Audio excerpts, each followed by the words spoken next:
Hello everyone, today we're going to be looking at the Galaxy S22 Ultra. I wanted to do a quick overview of this phone. Let's start off with the outside look. So let's start with the bottom, which is where the S Pen is located. All you have to do is just push a little bit and then it comes out. And right here we have the S Pen. It has all the buttons, the clicker and everything. So this will be the same S Pen you will get separately, but this one comes actually built inside the phone and it has a really nice spot. It kind of reminds me of those old Samsung Galaxy Notes, so which is really cool. They ended up including this. You can just pop it inside and honestly it doesn't add much weight to the phone, so it's still there.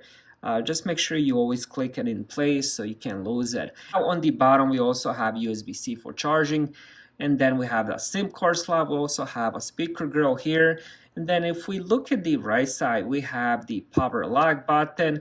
We also have the volume rockers, and then on top we have the microphone, and here is the left side. Nothing on this left side. Now let's look at the back. Now the back does have, as you guys can see, quite a lot of cameras. So it has quad cameras on the back with the flash. I'll talk about those a little bit later, but let's go over the display, which is at least for me, the best part of the phone. Now this is by far the best display you can get on the phone. I mean, I love iPhones, I love using iPhones, and they do have some good display, but honestly, if you compare it next to it, actually I do have iPhone 13. I can just compare them, and I'm not saying the iPhone 13, which is actually the same year these came out, but I'm not saying the iPhone 13 is bad display, but Samsung is just a much better display. And if you guys didn't know, Samsung actually makes the displays for Apple, or at least they did. I'm not sure if they still do, but I know for years they were making displays for the Apple. Let's talk about this display. We have 6.8-inch Infinity O Quad HD Plus Dynamic AMOLED 2X display. That's quite a mouthful, but a 6.8-inch screen, this thing just looks gorgeous. And honestly, it's not that big because you're getting pretty much almost 100% of screen to body ratio on the front. There's a little bit, just a little bit of the bezels on the bottom. Other than that, it's even curved to the side. It's all screen. It's all screen, so you're looking at probably 99% of the screen to body ratio. The screen itself looks gorgeous. Now let's look at the brightness. Right now I have it set at 50%, but if we bump it all the way, this screen is just super. You can use this as a flashlight. That's how bright the screen gets. Let's just lower this because at 50% is just ridiculously too bright. What else can I say honestly about the screen? Just a really gorgeous screen. It's really good for playing games, watching Netflix, watching movies, YouTube, browsing. Browsing looks excellent.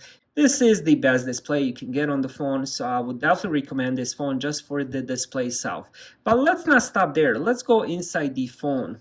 Now inside the phone we do have Snapdragon 8 Gen 1 CPU, and depending which storage you have, so if you went with the 128 gigabytes, it comes with 8 gigabytes of RAM, but if you upgraded to the 256, 512 or the 1 terabyte storage, you will get 12 gigabytes of RAM. I'm not sure why they did that. It just kind of feels like, why did I just leave 128 with 8 gigabytes? Which is okay. That's the version I have, 8 gigabytes of RAM, 128 gigabytes of storage. And that performs really good. I have zero problems with it. When it comes to that 12 gigabytes versus 8 gigabytes RAM, you won't see much of a difference because you can run 5 games at once on the phone, so you won't see much of a difference. Now, if you do need bigger storage, 256, 512, 1 terabyte, I definitely recommend considering that, but honestly, you can just go with 8. You're not going to notice that much difference. Day-to-day use has been a breeze. I mean, I just love using this phone.